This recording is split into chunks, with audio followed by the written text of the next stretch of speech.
I'm Kevin O'Hara for Alcohol Mastery. This is Stop Drinking Alcohol Week 23. As some of you all know, I didn't do a video last week because my dad was taken into hospital. I just did a post on the website, so for those who are expecting a video, I apologise for that. My dad's doing a lot better now. He's going for an operation during the week and hopefully things turn out well. So that's about it really. I haven't done much on the website. I've done nothing really much. My family all came back over because it was touch and go with my dad, but that's just life. I mean, life is really not straightforward sometimes, so that's one of the things that everyone has to deal with when they stop drinking is that life can sometimes be a bitch, you know, and you just have to handle it. We're all going to go through the same things. We have good times, bad times, we have up times, we have down times, we have moments when, you know, everything is ecstasy, and then other moments when you just feel in the pit of despair, that kind of thing. But it's all about the choices that we make. One of the choices is to drink. That's what the choice that I always made in the past was. As soon as anything bad happened, first thing I'd think of was get out of the bad situation. You know, like if I had to go up to visit somebody in the hospital who was ill that was close to me, first thing I came out of the hospital would be either to go to the pub or the off license and forget about things for a while. And, you know, it didn't change anything. Just the next day I'd have a big hangover and, you know, nothing was solved, nothing got better. Things only got worse. To be honest, my dad's in hospital because he overindulged.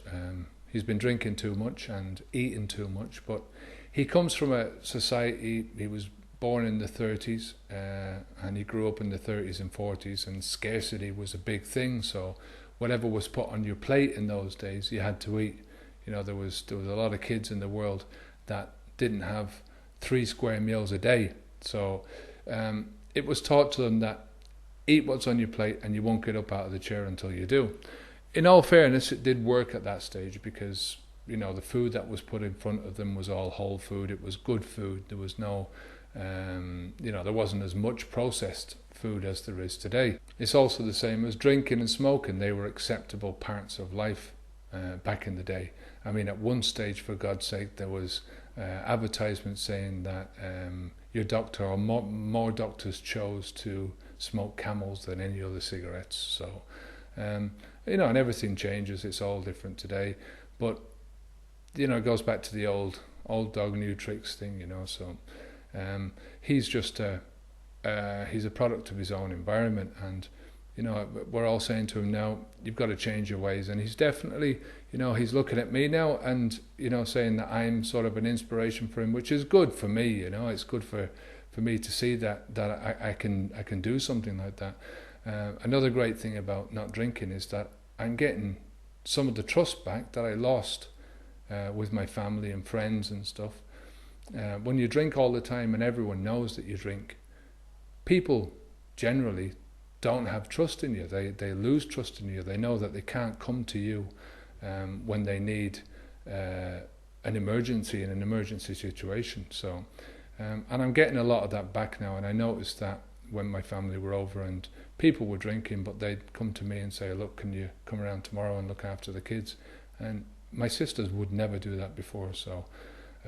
it's one of the benefits, the sort of the side benefits of me stopping drinking, which, yeah, I'm delighted about that.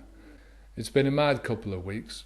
It all started out when my sister went into hospital to have her baby, and going back to the responsibility thing, my sister asked me and my other sister to look after her kids for the couple of days while she was in there. And on the first day, obviously, when she gave birth, my dad was taken into hospital as well, and we went up there the next day, and the news was sort of really bad. They weren't expecting him to last for a couple of days. So the first thing that came into my mind was to have a drink.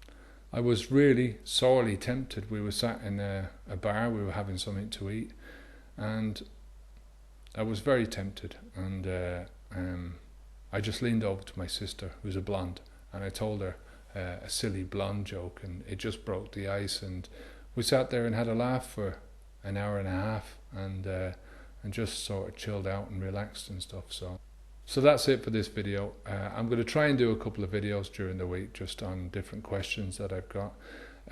So until then, I'm Kevin O'Hara. This is Alcohol Mastery. Onwards and upwards.